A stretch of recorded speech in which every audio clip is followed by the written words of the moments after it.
حضرت سیدنا بلال حبشی رضی اللہ تعالیٰ عنہ کا نام تو سارے جانتے ہیں نا. حضور جب عکاظ کی منڈی میں ذوالمجاز کے میلوں کے اندر جایا کرتے تھے نا، تو بلال کہتے ہیں میں تو بکتا بکاتا اس منڈی کے اندر پہنچ آیا، حضور نے مجھے بھی دعوت دی.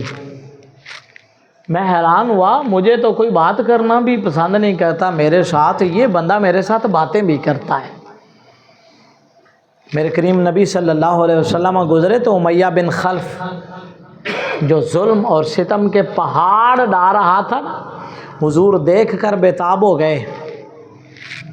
حضور کا کلمہ پڑھنے کی وجہ سے بڑی سخت تکلیفیں دیں اس نے. حضور ایک دفعہ آئے تو بڑے غمگین تھے. حضرت سیدنا صدیق اکبر رضی اللہ تعالیٰ عنہ بیٹھے ہوئے تھے. کہنے لگے یا رسول اللہ آپ بہت پریشان نظر آتے ہیں. کہا ہاں، ابھی میں گزرا تو امیہ بن خلف کے گھر کے قریب سے گزرا تو وہ بلال پر بڑے سخت ظلم کر رہا تھا، مجھ سے دیکھا نہیں گیا. رب نے اگر مجھے دولت عطا کی ہوتی تو میں آج بلال کو خرید لیتا. کسی کو تکلیف میں دیکھ کر حضور کا بے چین ہونا اس بات کا اشارہ ہے کہ حضور کے دل کے اندر امت کے لیے تڑپ کتنی تھی. بندہ آپ کے ساتھ جڑا ہوا ہو اور تکلیف میں ہو، اور پھر آپ امتی بھی ہوں اور کلمے بھی پڑھتے ہو، حضور کی ان سنتوں کو بھی دیکھیں. بےتاب ہوئے. حالانکہ حضور کا فقر اختیاری تھا. حضور فرماتے ہیں اگر میں چاہوں تو یہ پہاڑ سونا بن کر میرے ساتھ چلیں. حضرت سیدنا صدیق اکبر خاموشی سے اٹھ کھڑے ہوئے. وہ بھی مزاج شناس مصطفیٰ تھے نا. نکل گئے، گھر گئے. بعض روایات میں ہے کہ حضرت عباس رضی اللہ تعالیٰ عنہ کو کہا کہ امیہ مجھ سے چڑ رکھتا ہے، میں جاؤں گا خریدنے، ہو سکتا ہے انکار کر دے، آپ جائیں ذرا بھاؤ معلوم کریں اس کا. وہ گئے تو کہنے لگا میں نے 50 دینار میں خریدا ہے، منافع کے ساتھ دوں گا. وہ واپس آ گئے، بتایا ان کو تو حضرت سیدنا صدیق اکبر رضی اللہ تعالیٰ عنہ آپ فرماتے ہیں چلو میں خود چلتا ہوں. چلے گئے وہاں. صلاحیت تو ہر کسی کو رب نے دی ہے نا، علم بھی دیا ہے، دولت بھی دی ہے، لیکن یہ صلاحیت رب کو راضی کرنے میں گزر جائے اس سے بڑی نعمت کوئی نہیں. پیسہ تو ہر انسان کے جیب میں ہے نا، لیکن رب کس کا قبول کرتا ہے اس کا فیصلہ رب نے کرنا ہے، تم نے نہیں کرنا. چلے گئے. حضرت سیدنا صدیق اکبر تو کہنے لگے، پہلے وہ بگڑ گیا، کہنے لگے بھی تم نے بیچنا ہے، تم بات کرو کیا مانگتے ہو. انہوں نے کہا میں نے خریدا 50 دینار سے ہے، لیکن تمہارے پاس جو 2 رومی غلام ہیں وہ بھی لوں گا جن کے اندر یہ کوالٹیاں ہیں، ایک لونڈی بھی لوں گا، اور 2000 دینار لوں گا. یعنی بات ایسی کی کہ انہوں نے کون سا پھر مان جانا ہے. ہاں جی، آپ سودا کرتے ہوئے بھاؤ کرتے ہوئے 10 روپے کی چیز ہو، کوئی بندہ کہے میں نے 10,000 روپے کی دینی ہے تو آپ کہیں گے پاگل آدمی. اس نے ایسی ڈیمانڈ رکھ دی جو مارکیٹ کے بالکل خلاف تھی. حضرت سیدنا صدیق اکبر رضی اللہ تعالیٰ عنہ آپ نے فرمایا کہ تو نے بلال کا مل بڑا تھوڑا لگایا ہے. دونوں رومی غلام بھی دیے، لونڈی بھی دی، 2000 دینار بھی نکال کے دیے، ایک روایت 10,000 کی بھی ہے. اس کی تو باچھیں کھل گئی نا امیہ بن خلف کی. نے کہا بہت بڑا تاجر جانا جاتا ہے ابو بکر، تو عرب میں بڑا تیرا نام ہے، آج بھاؤ کرتے ہوئے میں حیران ہو گیا ہوں. کیسا بھاؤ کیا تو نے؟ اتنے خوبصورت غلام مجھے دے کر یہ حبشی کالا لے گیا تو؟ اتنے فن کے ماہر لوگ مجھے دے کر ایک ایسا بندہ لے گیا جو کوئی فن نہیں جانتا؟ تو تعلیم یافتہ غلاموں کے بدلے میں مجھ سے ان پڑھ لے کر گیا.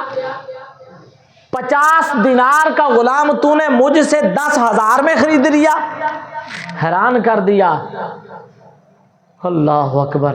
یہ محبت کی باتیں ہوتی ہیں، یہ عشق کی باتیں ہوتی ہیں. صدیق اکبر نے کیا خوب جواب دیا. انہوں نے کہا تو نے بلال کے ظاہری رنگ کو دیکھا ہے، میں نے مصطفیٰ کے عشق کو بلال کے دل کے اندر دیکھا ہے.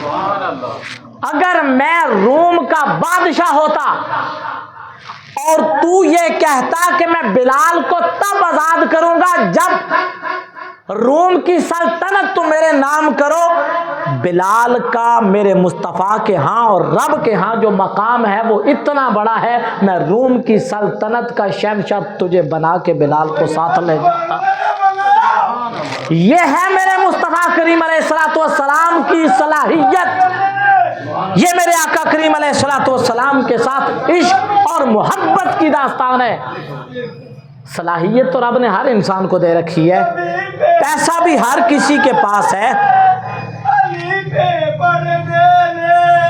2 منٹ، میرے کریم آقا صلی اللہ علیہ وآلہ وسلم، میں نے گفتگو شروع کی تھی کہ صلاحیت رب نے ہر انسان کو دی ہے، وہ مال کی ہے، وہ تعلیم کی ہے، وہ دولت ہے، وہ کوئی فن ہے۔ آپ پیسہ کمانے کے لیے بھی وہ فن دے سکتے ہیں، آپ لوگوں کی زندگیوں کو تباہ کرنے کے لیے بھی وہ فن استعمال کر سکتے ہیں، آپ وہی فن رب کو راضی کرنے کے لیے بھی کر سکتے ہیں۔ حضور نے لوگوں کو راہ ہدایت پر لانے کے لیے آخری حد تک کا راستہ بھی اختیار فرمایا۔ نہ آپ نے مال اور دولت کو دیکھا، نہ آپ نے یہ دیکھا۔ اگر رکانہ نے کہا کہ میں تب ایمان لاؤں گا جب آپ کشتی کریں گے، میرے کریم آقا صلی اللہ علیہ وسلم نے اسے راہ ہدایت پر لانے کے لیے اسے کشتی بھی کھیلی ہے۔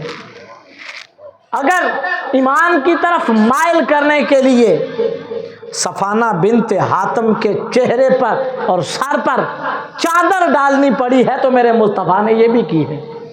اگر لوگوں کو اسلام کی طرف مائل کرنے کے لیے مدینے کی گلیوں کے اندر پاگل عورتوں کی گھنٹوں باتیں سننی پڑی ہیں تو میرے مصطفیٰ نے سنی ہے۔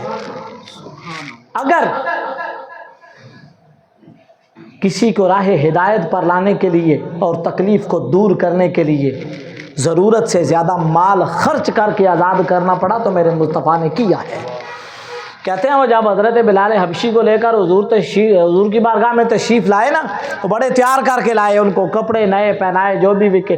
حضور جو ہے وہ پریشان ہو جائیں گے جب وہ دربار رسالت مآب صلی اللہ علیہ وسلم میں پہنچے نا، حضور آپ دیدہ ہو گئے۔ بلال حبشی رونے لگے کہ میں پریشان ہوں، آپ نے اتنا بڑا مجھ پر احسان کیا کہ آپ نے خود نہیں، آپ نے قوم ایسی تیار کی ہے کہ جو مجھ جیسے نکمے، مجھ جیسے کالے حبشی کو اتنی بڑی مالیت کے اندر خرید کر اپنے غلامی کے اندر قبول کرتے ہیں۔